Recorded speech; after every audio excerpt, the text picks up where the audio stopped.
आउज़ुबिल्लाहि मिनश्शैतानिर्रजीम बिस्मिल्लाहिर्रहमानिर्रहीम। Dear students, अस्सलामु अलैकुम वरहमतुल्लाह। मेरे पास आज का एक टॉपिक है जिस टॉपिक को हम अप्रॉक्सीमेट 5-6 लेक्चर्स के अंदर कवर करेंगे और इसका जो फ़ायदा है वो एफएससी के स्टूडेंट्स को है और बीएससी के स्टूडेंट्स भी इससे फ़ायदा उठा सकते हैं। एंड सिमिलरली जो स्टैटिस्टिक पढ़ने वाले जितने भी स्टूडेंट हैं उनके लिए ये ख़ास लेक्चर होगा। प्रोबेबिलिटी पढ़ने से पहले मैं लिखना चाहूँगा एक्सपेरिमेंट।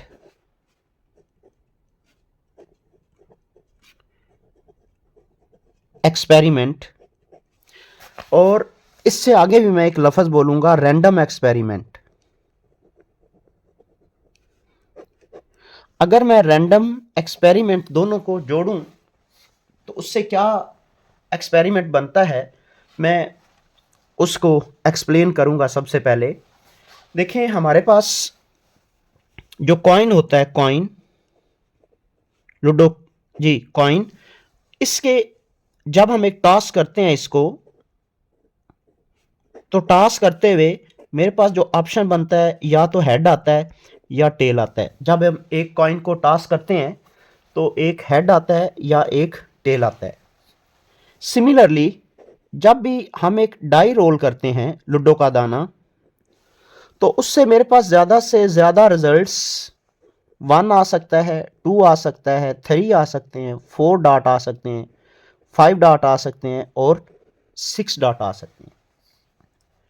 सिमिलरली जब भी कोई मैच खेला जाता है तो उसमें या तो मैच हमारी टीम विन कर जाती है या हार जाती है या वो मैच ड्रॉप हो जाता है। ये सारे के सारे रिजल्ट्स पता होने के बावजूद हमारे कंट्रोल में नहीं है, चाहे जितनी बार भी हम इसको परफॉर्म करें। जितनी दफ़ा भी हम परफॉर्म करेंगे हमारे पास इसका टोटल रिजल्ट जो पहले मौजूद है हम नहीं बता सकते कि हम एक डाई को रोल करेंगे तो उससे कौन सा नंबर आएगा। सिमिलरली हम एक कॉइन को टॉस करेंगे तो उससे हेड आएगा या टेल आएगा, और अगर कोई मैच हो रहा है तो हम उसका परफॉर्म होने तक नहीं बता सकते कि क्या हम विन करेंगे, हम लॉस करेंगे या फिर वो मैच ड्रॉ हो जाएगा। तो ऐसे एक्सपेरिमेंट जिनके बारे में हम बिफोर टाइम ना बता सकें, these are called random experiment. और ये रैंडम एक्सपेरिमेंट मैंने आपके सामने लिख दिए कि रैंडम एक्सपेरिमेंट में हमारे पास कॉइन का टॉस करना रैंडम एक्सपेरिमेंट में है, एक डाई का रोल करना रैंडम एक्सपेरिमेंट में है, जो मैचेस हो रहे हैं जिस तरीके से वो सारे का सारा जितना हमारा जुए वाला निज़ाम है वो सारे का सारा रैंडम एक्सपेरिमेंट है। और इसी वजह से जब हम एक कार्ड को, जो कार्ड होता है ताश, ताश के पत्ते को जब भी हम ताश खेलते हुए देखते हैं तो हमें नहीं पता होता कि जीतेगा कौन और हारेगा कौन।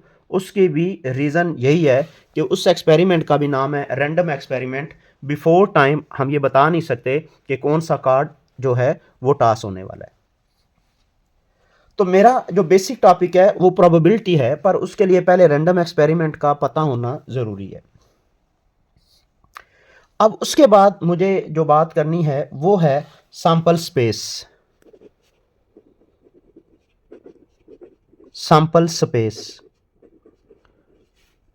जबकि नाम से भी जाहिर है, एक तो है जी स्पेस और फिर दूसरी बात है सैंपल स्पेस।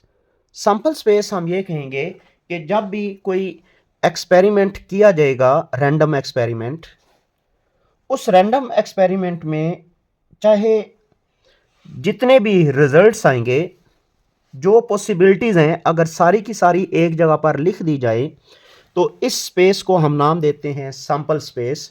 मिसाल के तौर पर when a coin is toss then sample space, अगर हम उसको एस से जाहिर करें तो दैट इज हेड और टेल। इसके अलावा तो कुछ भी नहीं आ सकता, या हेड आएगा या टेल आएगा। सिमिलरली मैं लिखता हूं G when a die is roll, जब एक डाई को रोल किया जाएगा तो उसकी जो प्रोबेबिलिटी, जो उसके सैंपल स्पेस बनती है वो 1 2 3 4 5 और 6, ये डॉट्स आ सकते हैं, इसके अलावा और कुछ भी नहीं आएगा। सिमिलरली जब हम एक मैच खेलते हैं तो उसके पॉसिबल क्या रिजल्ट्स हो सकते हैं, या तो हम विन कर देंगे या हम ड्रॉप हो जाएगा हमसे मैच, यानी हम जो है वो लॉस हो जाएगा, यानी हम हार जाएंगे। और तीसरा ऑप्शन ये है कि आधा आधा नंबर दे दिया जाए और हम कहेंगे मैच को क्या कर दिया गया, ड्रॉ कर दिया गया। तो मेरे आज के इस टॉपिक में मैंने जो मेन चीज़ सिखाई है वो ये है, एक्सपेरिमेंट यानी रैंडम एक्सपेरिमेंट क्या है और सैम्पल स्पेस क्या है, और सैम्पल स्पेस में हमारे पास जो ऑल पॉसिबल वैल्यूज़ हैं उन्हें हम नाम देते हैं। यहाँ तक अभी हमारी बात मुकम्मल हो चुकी है। नेक्स्ट लेक्चर में यहीं से बात शुरू करते हैं।